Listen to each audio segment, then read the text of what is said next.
সকল দম্পতিরাই এরকম একটা সুখের দিনের অপেক্ষা করে।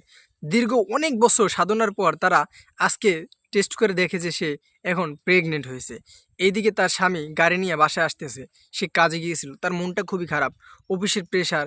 এইদিকে বউ তো এক্সাইটেড। তার জামাইকে সে সারপ্রাইজ দিবে।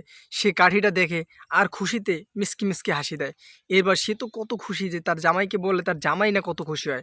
তারপর দেখে তার জামাই এই যে গাড়ি নিয়ে চলে আসে। সে দৌড়ে যায়। দেখে জানলার পাশে দাঁড়াইয়া যে তার স্বামী আসতেছে। এটা দেখার পর সে তো অনেক খুশি।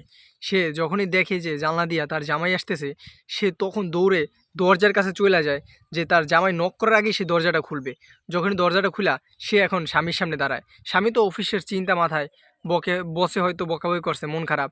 এখন সে তাকে ঘরের ভিতরে ঢুকতে দেয় না। তাকে সারপ্রাইজ দেওয়ার জন্য মানে অনেক নাটক করতেছে।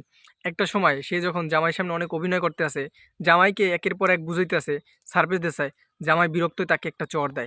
তারপর সে মাটিতে পড়ে যায়। দেখুন আপুটা জাস্ট তাকে সারপ্রাইজ দেওয়ার জন্য সে রাগ করে তাকে চড় দিল। আপুটার হাত থেকে কাঠিটা তার কাছে পড়ে যায়।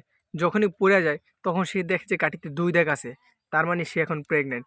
এটা দেখার পর সে খুশিতে কান্না করে দেয়।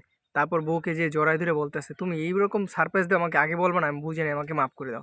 সত্যি ভাই খুশিতে তারা কান্না করে দিয়েছে। প্রত্যেকটা ফ্যামিলিতে এরকম সুখ হওয়া হঠাৎ করে খুবই সারপ্রাইজজনক। কি বলেন আপু? অবশ্যই জানাইয়েন।